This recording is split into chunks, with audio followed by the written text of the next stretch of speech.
Good morning. Good morning. Good morning. Grace and peace to you. It's Apostle T, Kingdom Media Foundation, the author of Wisdom Collections. Just wanted to come on here and encourage the producer, the artist, the writer, the administrator, the creator of whatever it is, whatever project, the project manager, any person on here that has a project, has a goal, has a dream, has a vision, has something that you know that you have been given to accomplish. And I just want to encourage you to keep pushing. I want to encourage you to not give up. Any of you who have done any kind of project, major project, whether it's a book, a CD project, we know that it's a lot of work, a building project, and it's a lot of warfare that goes on. There's a lot of external warfare, and there is a lot of internal warfare that goes on. And it addresses and it reveals so much to us about ourselves in the process.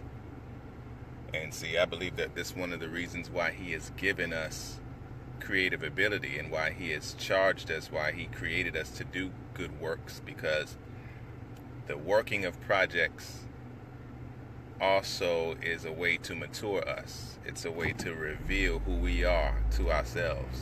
It's a way for us to identify where we need to grow, to identify those things that don't look like Christ yet. And while we are working on projects and things that we've created, he's working on us, right? Because we are his project for Christ to be formed in us so that the hope of glory may be seen. And so it's almost like the work itself is a parable. The project itself speaks about us. We might find some things where we may have overlooked. Say if you were doing a book project and you overlooked some chapters, or you overlooked some details within the chapters, and then when you start looking at it, you had to ask yourself, well, why did I overlook this? Or the first time around I didn't see this, or I didn't think it was important for this to be in here. And so there's some kind of maturity that happened, some kind of awakening that happened between when you started to the point when, before you published the book or you published the song or whatever, you said, I need to go back and get this. That is a sign of maturity. It's a sign that some things have happened within you so that you can make greater distinctions. It's a sign that those things that you may have overlooked, now you're starting to see. So it's important for us to recognize the growth. Many of us put a lot of attention on, I'm not going to do something until I'm for sure that it's going to blow up, and miss the whole point of why he gave us the assignment in the first place. It's only a small percentage of people that end up becoming national, international people based on their works. But you can eat and still not be nationally known. You can have enough work to accomplish everything that you're supposed to do in your assignment. So it's not about how popular you are. There's a passage that talks about wisdom in Ecclesiastes when Solomon breaks it down. And he talks about there was a poor man who had wisdom. And the poor man was able to save the city with his wisdom. So his wisdom produced solutions. His wisdom, he was a strategist. His wisdom, brought government in alignment to organizations, to a company. So his wisdom was intact, but he was poor. And the scripture says because he was poor, he was forgotten. No one remembered this man. No one remembered the man because he didn't have the money to be popular. He didn't have the money for the leaders of the city to keep him in mind, or for the, affluent to keep him in their circles. Yet at some point he had the wisdom to save the city. The same city that couldn't be saved by the wealthy leaders or by the commanders and chiefs and the organizations, by the presidents and CEOs. The same wisdom that the same wisdom that he had was the wisdom that was able to save them when their wisdom couldn't save themselves. So this man was poor, but he was wise. But he wasn't popular. So anytime that you don't have money, this tells us a principle about why money is a good thing, in that money will amplify your voice. Money will amplify your voice. So if you have money, then if you're a fool, this is the good and bad thing. If you're a fool, people will hear you because you have the money to make sure that you're heard. You have the money to be in the right audience and to have the right people to move your agenda along. So money will amplify your voice. So the fact that people are popular, or that people have money to attain a platform, has nothing to do with their inherent wisdom. Has nothing to do with that at all. When I wrote the book Wisdom Collections, I was fully aware that the Lord, I have to place this in the Lord's hands. I don't have millions of dollars to make sure that I get the book wherever it needs to be, or that I position myself to where somebody who can take it from 100 to 200 people can take it to 10 million people. I don't have the money to pay for that kind of advertisement. But I knew that I had to place it in the Lord's hands and just to do my due diligence. It has nothing to do with the wisdom that's in the book or the wisdom that's in me. It has everything to do with access. And that's what money does. Money gains you access. But then he says in the midst of Ecclesiastes, he says, but wisdom is better than silver and gold. Wisdom is better than the treasury. Right? So wisdom is better. If we're talking about value judgments, if we're talking about that which really matters, that which was most important, wisdom is better. In Proverbs, we see that wisdom is better theme as well. Wisdom is better than rubies. Wisdom is better than treasures. Wisdom is better than all these things. Yet and still, the poor man, though he had the wisdom to bring solutions, another thing that you can highlight in that little connection there is that salvation is accomplished through wisdom. It is wisdom that saves us. We know in the New Testament, Christ is the manifestation of Yahweh's wisdom. And so it is He who saved us. He is the Savior. He is the wise one. It was His wisdom that overcame the grave. It wasn't just His death, burial, and resurrection, but He orchestrated it. It was His mastery of the law that brought the Pharisees and religious people to such a level of disdain and hate that they needed to get rid of Him. But it was also His wisdom that performed miracles, doing what He saw His Father in heaven doing. His wisdom is better than might. So spiritual wisdom, grace and peace. King, what's going on? Up early this morning. So spiritual wisdom is equivalent to might. So in other words, our might in the spirit is our wisdom. You're only mighty to the degree that you have wisdom. So when we ask, Lord, help us, strengthen us, what we're really trying to get is wisdom. The scripture says if we lack wisdom, all we got to do is ask for it. But when we ask, we can't ask amiss. So, but wisdom and now that's spiritually. In the natural, there's some benefits to having might, having natural might, having natural resources, having natural people, having those people who would help us accomplish what the Lord wants us to accomplish. But just going back to Ecclesiastes, like you said, if you had to choose, wisdom is better than these things. The poor man had the wisdom to bring solutions, but he did not have the money to be remembered. So this is why it's very important, and I'm linking it back to what I started. I want to encourage you. This is why it's important for those of us who move by inspiration to be connected to those of us. And when I say that, I mean inspiration to be oracles, to be messengers, to be speakers. Need to be connected to those who are moved to be kings in that they're sponsors of the projects or of the word, the message of the Lord. Kings and prophets need to work together. There are people who are givers who the Lord placed in the body so that they could sponsor kingdom objectives. So there needs to be a marrying, a merging between the messengers and those who actually have the platforms for the message to be heard. This is why it was very important, the relationship between the kings and the prophets, back in the day, because the prophets had the word of the Lord, but the kings were able to silence the word or to publish the word. The kings had the authority, the might, the strength, the resources to make that word etched in the memory of the kingdom, or to erase the message and the messenger from the memory of the kingdom.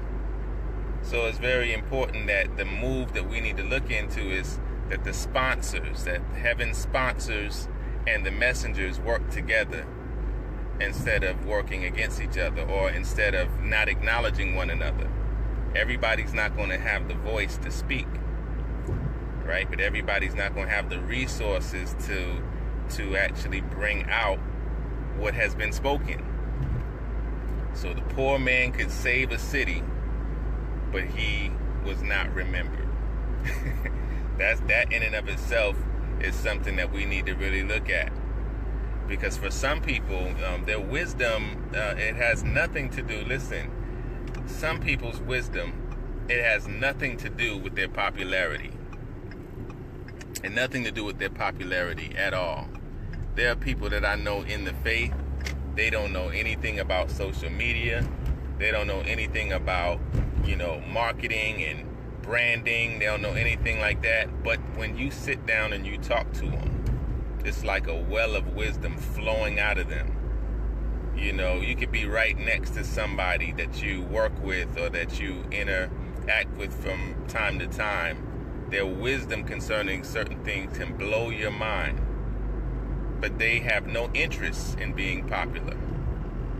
They have no interest. They have more interest in being specialists and true to their authenticity than they want it to be scaled to the masses, so that for mass consumption. So we have to know that too. There are some people that are called to great platforms, some people that are called to smaller platforms. Nevertheless, whether it's great or small, those of us who are wise must become students of wisdom, which means that we can extract it even if it's coming from a baby. Now here's the question, because the Lord told me a long time ago, he said, let me tell you the difference between those who are wise and those who are not. Wisdom doesn't have anything to do with what people know. It has to do with how you respond when the information is presented to you.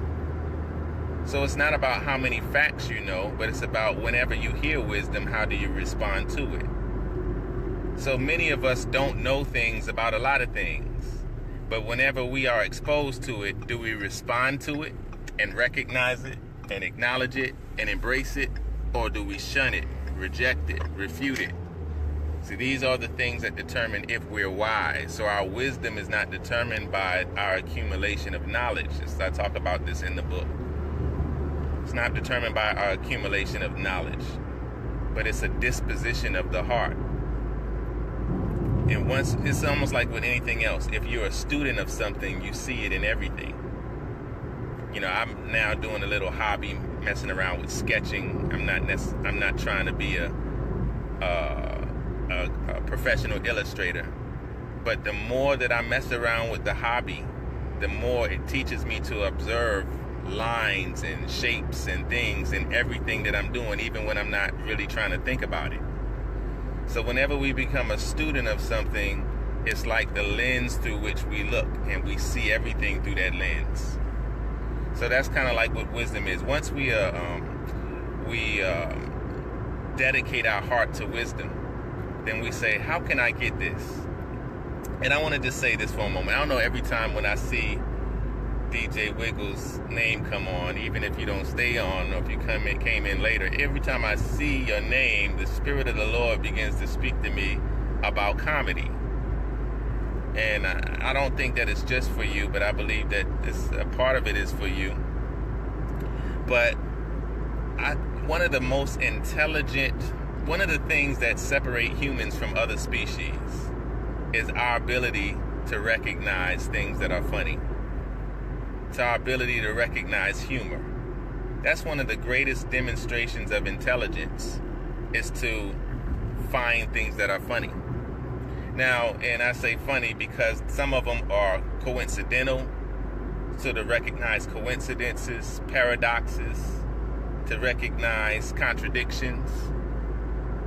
You know, all those things, what we call funny, are really high-level expressions of intelligence. You know, satire. So whenever you look at that, even like I said the other day when I was talking about wisdom, wisdom mocks foolishness. So there's a level of mockery in comedy as well. So wisdom can be expressed in many ways, but I believe that the Lord really wants to manifest his wisdom through comedy. And I know that's not me. And sometimes I'll say stuff long enough where people say, well, that must be you. Nah, that ain't me.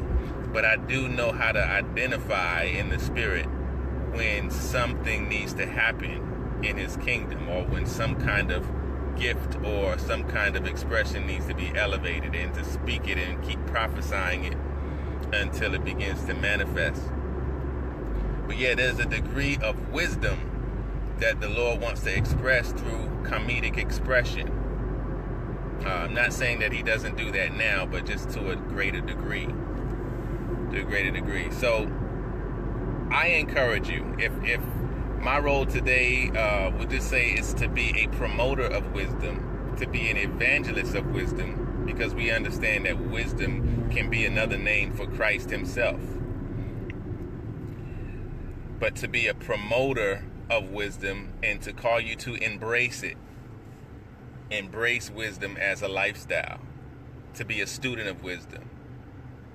Not just to use the word, but to extract life principles and the path to go. And not only to extract it, but to bring it back out. Yeah, I know you got some stuff on that. I'm going to read that later. To extract, the principles of life and to repackage it so that it can be a blessing to other people. You see, one of the differences between knowledge and wisdom is knowledge can be accumulated, but wisdom can be taught. Wisdom can be taught, and it can be imparted, and you can train people in certain things. So the more you have mastery of a subject, the more you can go for beyond just being a worker or laborer in it. But you can then be an instructor in it, and then that's when we can move into succession, right? Because succession now, and that's really where the success is, because if I have been given a tool, if I've been given a gift, I've been given a responsibility to steward over one of the Lord's projects that he is responsible for as the Lord and governor in the earth.